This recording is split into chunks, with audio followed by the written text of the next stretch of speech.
మనం కూడా పోయినప్పుడు మేము కూడా ఫీల్డ్కి పోయినప్పుడు మాకు కూడా చాలా లెక్కల ఇవన్నీ వచ్చాయి. అల్టిమేట్గా డిజిటల్ ట్రాన్సాక్షన్స్ 0.63%, 99,000 కోట్ల రూపాయల్లో 0.63, అంటే మొత్తం కూడా క్యాష్లోనే చేశారు. ఇప్పుడే మీరు మాట్లాడుతున్నారు, ఇది ఫిట్ కేసు అండి. ఈడీ కూడా ఎన్ఫోర్స్మెంట్ డైరెక్టరేట్ కని కూడా చెప్పే పరిస్థితికి వచ్చారు. ఎందుకంటే ఇంత పెద్ద ఎత్తున ట్రాన్సాక్షన్ జరగకూడదు క్యాష్, అందులో గవర్నమెంట్లో అంత పెద్ద ఎత్తున ట్రాన్సాక్షన్ చేసే పరిస్థితికి వచ్చారు. ఇప్పుడే రఘురామకృష్ణ గారు మాట్లాడినప్పుడు 1 రోజులో 2 రోజుల్లో పంపించేశారు ఇంప్యూరిటీస్. ఈఎన్ఏ చేసిన తర్వాత కొంత డిస్టిలేషన్ అయిన తర్వాత మ్యానుఫ్యాక్చర్ అయిన తర్వాత దానికి టైం కూడా పెట్టకపోతే అది సెటిల్ కాదు, ఇమ్మీడియట్గా పంపించే పరిస్థితికి వచ్చారు. ఆ విధంగా ఇంప్యూరిటీస్ కూడా పంపించే పరిస్థితి, ఎక్కడెక్కడ హెల్త్ హజార్డ్ అని తెలిసినా పంపించే పరిస్థితికి వచ్చారు. ఇవన్నీ కూడా 1-2 కాదు, చాలా విషయాలు. దీంతో ఏమైంది, రేట్లు విపరీతంగా పెరిగాయి. తక్కువ రేటుకు ఏది వస్తుందని చూస్తే గంజాయి వచ్చింది. ఇంకా గంజాయికి అలవాటు అయిపోయారు.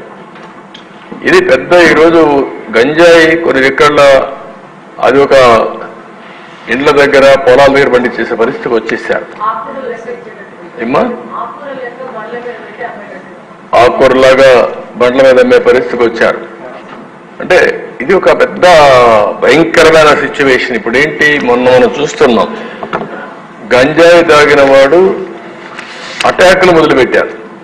మోటార్ బైకుల్లో వెళ్ళిపోయేసి ఎవరన్నా మాట్లాడితే వాళ్ళు కొట్టేస్తున్నారు అంతే. ఇంకా మాట్లాడే పరిస్థితి కూడా లేకుండా చేసే, ఎవడొస్తాడు, ఎవడు తాగాడు, ఎవడున్నాడు అని కూడా లేకుండా పోయే పరిస్థితి వచ్చింది. ఒక కేబినెట్ సబ్ కమిటీ కూడా వేసాం. మన వెనుకొండలో జరిగింది కూడా అదే జరిగిందని మన మిత్రులందరూ చెప్పే పరిస్థితి వచ్చారు. 1-2 కాదు అధ్యక్ష. ఇప్పుడు ఏమైందంటే ఇదంతా కూడా అన్మేనేజబుల్ అయిపోయింది, ఇర్రిపేరబుల్ అయింది, అన్మేనేజబుల్ అయింది. మన మర్యాద చెప్పే వినే పరిస్థితులు లేరు. కడాన బరి దిగించి మీరు చూస్తే ఆర్డీఓ ఆఫీసు కూడా తగలబెట్టేసే పరిస్థితికి వస్తే నేను హెలికాప్టర్ ఇచ్చి పంపించే పరిస్థితికి వచ్చాను. ఇక్కడే దేశ జంగారెడ్డిగూడెంలో ఆ రోజు ఇల్సిట్గా సారాగాంచి ఇవన్నీ చేస్తే 21 మంది చనిపోయారు. పార్టీ పరంగా పోయి ఆ రోజు మనం డబ్బులు కూడా పే చేసే పరిస్థితికి వచ్చాం. ఇలాంటివన్నీ వచ్చినప్పుడు మనం కూడా గుర్తుపెట్టుకోవాల్సింది ఇక్కడుంటే మీరందరూ చెప్పిన దానిపైన ఇప్పుడే శ్రీనివాస్ గారు మాట్లాడుతూ తాడేపల్లిగూడెం చాలా స్పష్టంగా చెప్పాడు.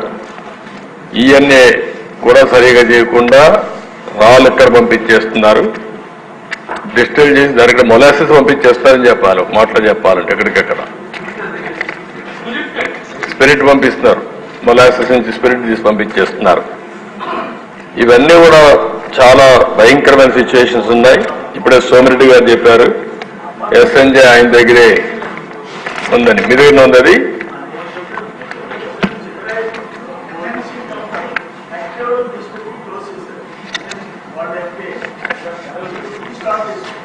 మళ్ళీ ఆయన వచ్చి స్టార్ట్ చేశాడు. మంచి బేరం.